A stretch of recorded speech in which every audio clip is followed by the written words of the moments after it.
Olá, amigos da TV Mundo Maior. Começa agora o programa Ciência e Espiritualidade e hoje nós vamos falar um pouquinho sobre as evidências neurocientíficas na obra de André Luiz.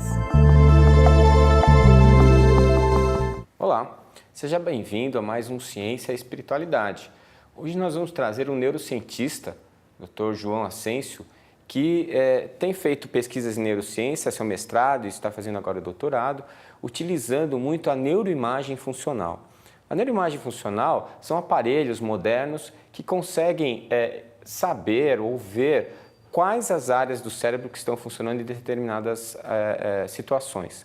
É um método bastante conhecido já do grande público, algumas pesquisas já foram mostradas em programas de TV, mas a importância da neuroimagem funcional é que ela está ensinando para os médicos e para os cientistas alguns dos segredos do cérebro, do funcionamento do cérebro. Já mudou alguns conceitos básicos em neurociência e tem evoluído muito e trazido muito conhecimento na área. Além do Dr. João Ascencio, nós já recebemos aqui o Dr. Júlio Preto Pérez, que é um brasileiro também, um neurocientista que trabalha junto com o Dr. Andrew Newberg, na Universidade da Pensilvânia.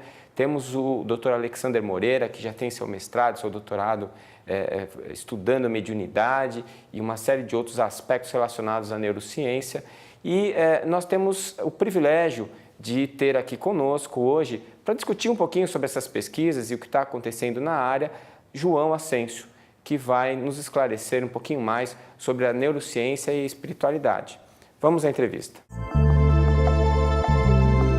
Para falar sobre o tema de hoje, estou com o Dr. João Ascencio, que é neurocientista e estudou todas as evidências que aparecem na obra No Mundo Maior, pelo espírito André Luiz. Bom, João, muito obrigada por estar aqui no Ciência e Espiritualidade. E me diz uma coisa, muito interessante esse estudo, né, que você desenvolveu correlacionando imagens, né, neuroimagem com a obra, né, com os achados de Calderaro apresentados no Mundo Maior.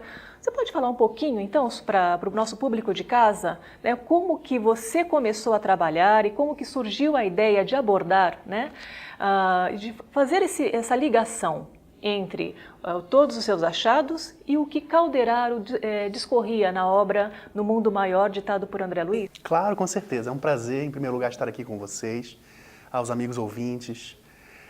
Na verdade, essa pesquisa não foi desenvolvida por mim, ela foi desenvolvida pelo meu orientador de doutorado, o Dr. Jorge Mal Neto.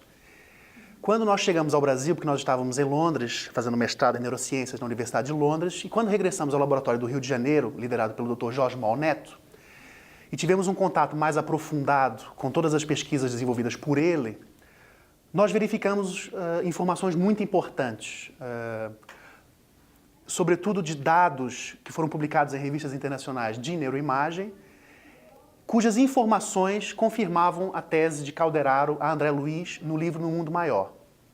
Isso nos surpreendeu muito e sentimos-nos na obrigação de divulgar isso não só no meio espírita, mas também no meio internacional. Ou seja, embora as pesquisas do Dr. Jorge Mal Neto sejam muito conhecidas no meio internacional acadêmico da neurociência nos Estados Unidos, a perspectiva de comprovação das ideias de André Luiz de Calderaro não tinham sequer sido abordadas.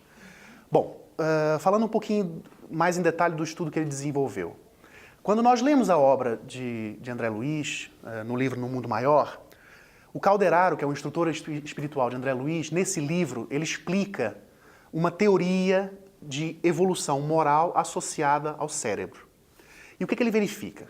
Basicamente, ele pede ao André Luiz para analisar o cérebro de um paciente e, ao analisar esse cérebro, o André Luiz vai notando diferenças de luminosidade em 3 grandes regiões cerebrais do paciente. Esta região, mais ou menos dessa parte aqui da coluna, chamada medula espinhal ou espinal medula. Essa região mais do córtex frontal, do córtex motor, responsável mais pelas ações motoras no presente, e os lobos frontais.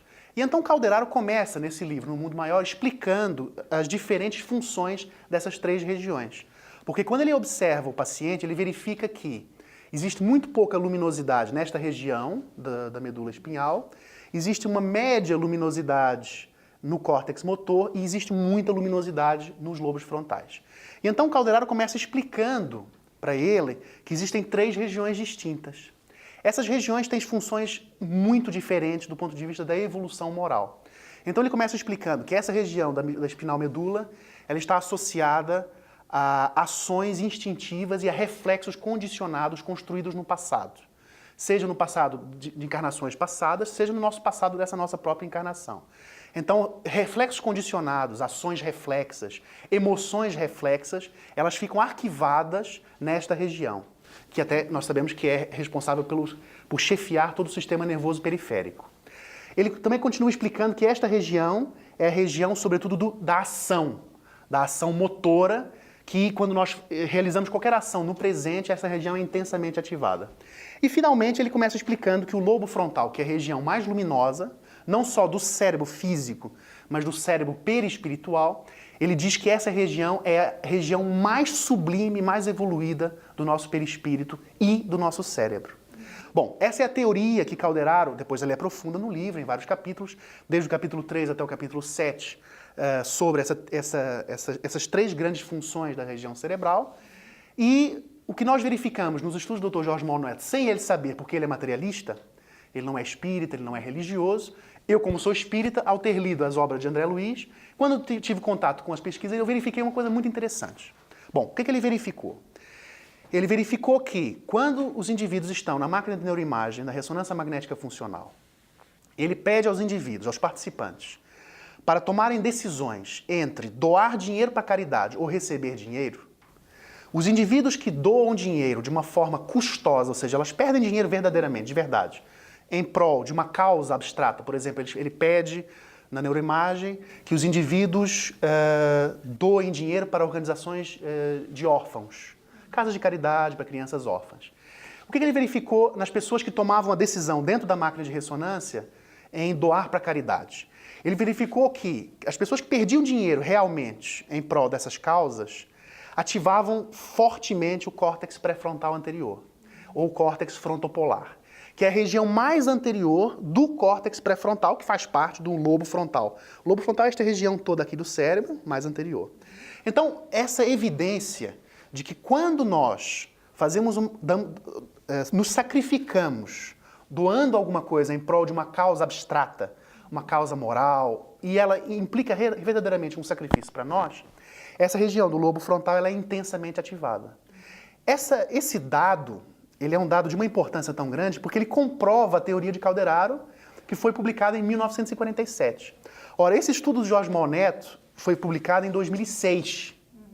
Então vocês vejam quantos anos depois é que a neuroimagem, a neurociência, por um materialista que não sabe nada da teoria de Calderaro, ela comprova cientificamente que esta região é intensamente ativada quando nós cometemos atos morais muito nobres. Isso é um dado muito interessante, né? Esses livros foram escritos na década de 40 e só agora, com o avanço da tecnologia, é que a gente consegue comprovar o que André Luiz dizia. Exatamente. Bom, doutor João, a gente vai fazer uma breve pausa para o nosso intervalo e nós voltamos já já.